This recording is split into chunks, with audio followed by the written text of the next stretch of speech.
Pupuntahan ko si nanay at nakarating na naman siya sa kabilang probinsya. 3 araw na nga siya doon at namimiss ko na nga siya. Hihi! Mag-aalas 2 na nga ng hapon. Kaya tara na! Labas na ako ng bahay. Lakad, lakad, lakad. Lumakad na lumakad. At ito na nga yung mga kasama ko. Si Dayan, si Papa Amang, si Mama Bunso, si Papa Ber, saka si Soson. So, paano Purukdos? Diyan ka muna. Alis muna kami. Bye-bye! At ito nga, pabiyahin na kami. Brum, brum.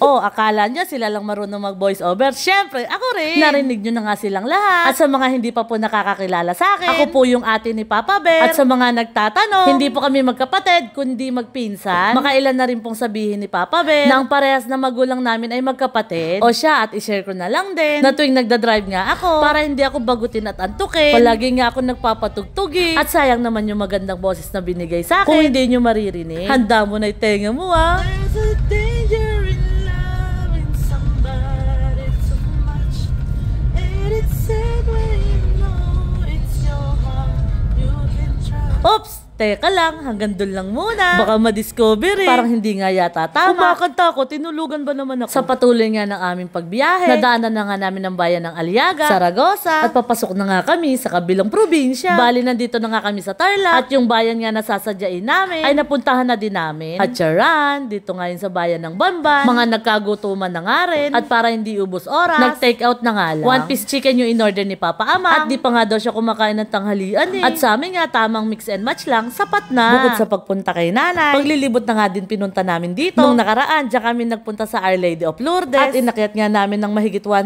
step na yan. Oh. Mataas yun. At ngayon nga, sa Goshen naman kami. At sa wakas nga din, makakapasok na rin kami dito. Ayan nga ang presyo nila ng day and night swimming. Dahil hindi naman kami maliligo. Picture at video nga lang ang habol namin. Kaya binayaran namin 150 per head. Medyo naghahabol nga din kami sa oras. At para masulit, pagkaparada namin, agad-agad nga nag-ikot na kami. At ang una nga naming pinuntahan ay kay Santa na maraming bantay. At sa una pa nga lang na to, namanghana ko. At parang dinala nga ako sa ibang bansa eh. Hindi naman masamang mangarap. Pero malay natin sa takdang panahon magkatotoo. Ang masasabi ko lang, kung magagawi man kayo dito sa Bamban, isa nga ito sa wag niyong palalampasin na libutin. Yung mga instruktura dito, parang coliseum nga yung tawag dun eh. Yung mga estatwa, upuan, tulay, basta lahat ng to ay inspire sa Rome, Italy. At habang pinagbibidyo nga ako ni Papa Ber, ito na nga yata ang araw na pinakihintay ko sa kanilang dalawa. Nagulat na nga lang ako nang hawakan ni Papa Ber ang kamay ni Dayan at pinaupo. Tapos hanip na yan, bigla na lang lumuot si Papa Ber.